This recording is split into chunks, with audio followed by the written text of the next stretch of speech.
Bonjour! Aujourd'hui, dans cette vidéo, j'ai choisi de te présenter un outil qui peut être très utile pour gérer l'organisation de ta famille et la tienne pour, par exemple, organiser un week-end, organiser des vacances, organiser juste un jour de repos avec des activités.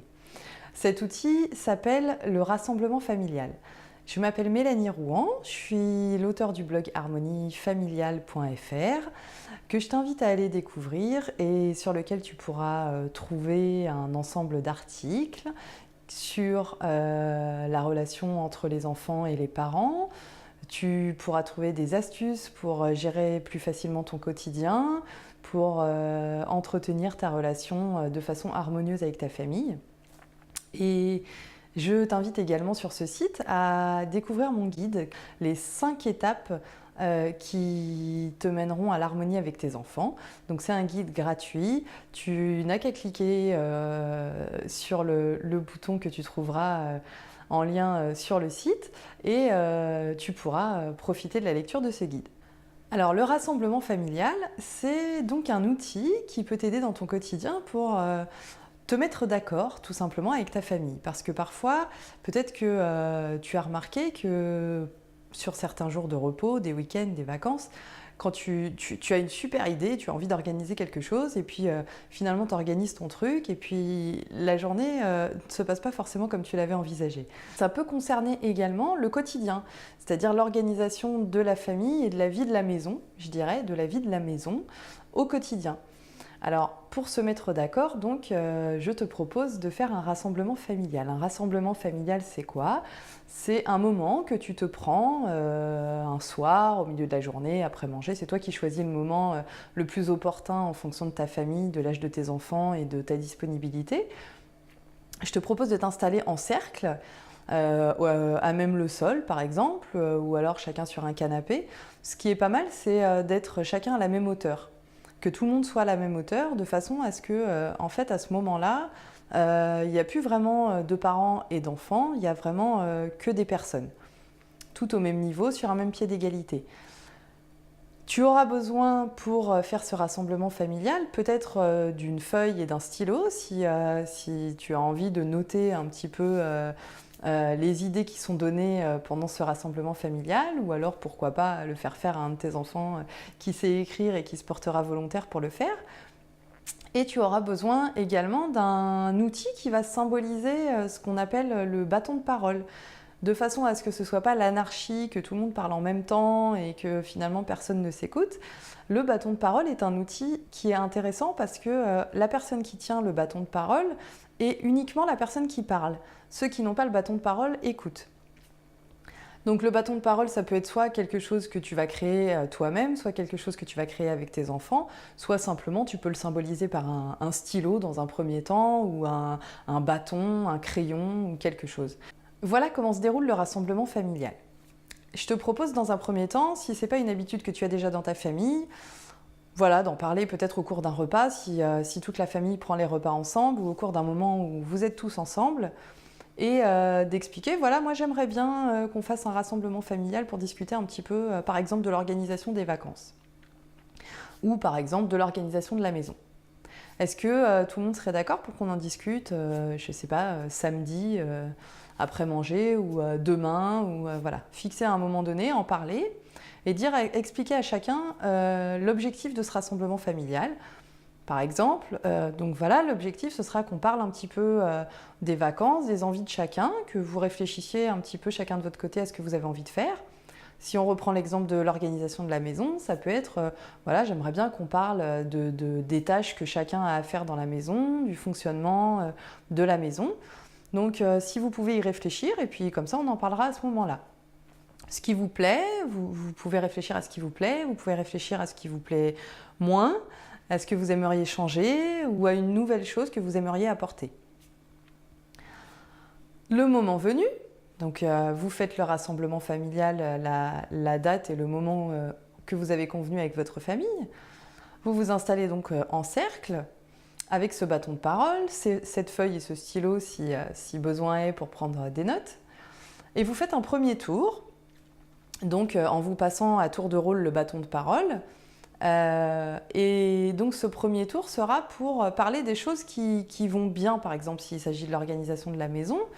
Vous faites un premier tour en disant voilà, lors de ce premier tour, on va dire ce qui nous plaît. Donc chacun son tour dit ce qui lui plaît. Si c'est l'organisation par exemple des vacances, lors du premier tour, on peut faire par exemple, chacun donne ce qu'il a envie de faire, la liste de ce qu'il a envie de faire pendant ses vacances. Et donc chacun parle à tour de rôle avec son bâton de parole. Ceux qui ne sont pas là écoutent. Ça développe énormément l'écoute des enfants, l'écoute aussi des parents, parce que parfois on ne se rend pas compte, mais c'est vrai que c'est plus difficile qu'il n'y paraît d'être tout le temps attentif et à l'écoute. Et en plus, on peut découvrir des choses intéressantes qu'on ne soupçonnait pas de nos enfants, même de son partenaire.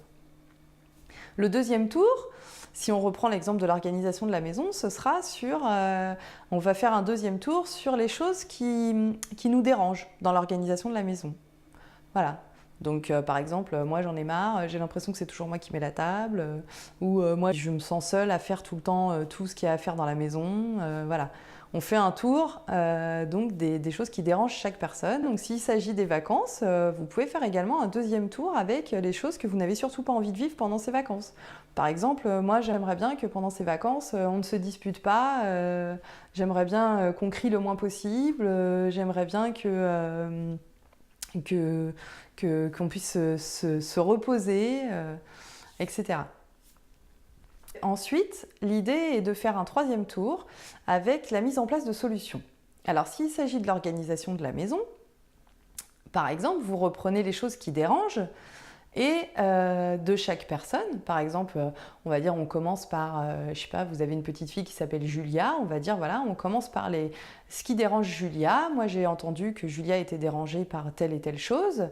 Quelle solution on pourrait lui proposer pour qu'elle se sente mieux dans notre famille ? Et là, de la même façon, chacun prend son bâton de parole et donc chacun donne son idée.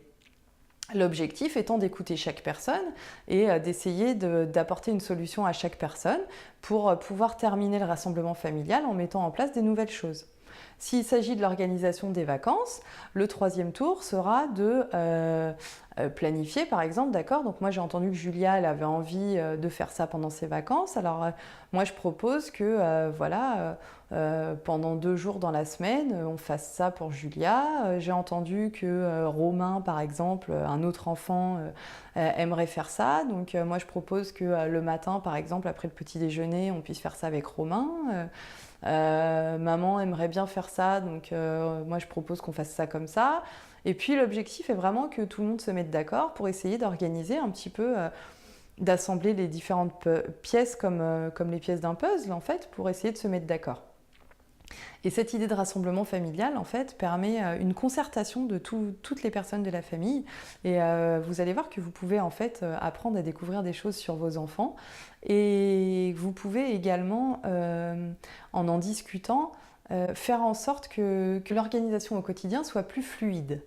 De la même façon, en fait, les enfants se sentent vraiment intégrés à leur famille et ils deviennent acteurs en fait de l'organisation. Donc c'est quelque chose de très important pour eux. Ils aiment beaucoup faire ça et puis ça peut les inciter éventuellement aussi à discuter avec vous et à vous dire, à vous faire part de ce qui les embête et aussi de ce qui leur fait plaisir. Alors je vous invite à tester ce rassemblement familial pour soit une grosse occasion comme l'organisation de vacances, soit une organisation plutôt quotidienne ou même simplement l'organisation d'une activité. Vous pouvez faire des mini-rassemblements familiaux juste pour l'organisation d'une activité et faire en sorte qu'elle se passe bien. Le fait d'en parler en fait avant, souvent améliore le déroulement de l'activité. Alors si vous avez aimé cette vidéo, je vous invite à cliquer sur j'aime, à la partager si vous pensez qu'elle peut être utile à des personnes de votre entourage. N'hésitez pas à vous abonner à ma chaîne et à télécharger mon guide, les 5 étapes qui vous mèneront à l'harmonie avec vos enfants sur mon site www.harmonie-familiale.fr. Moi je vous dis à bientôt et je vous retrouve pour une nouvelle vidéo. Ciao ciao!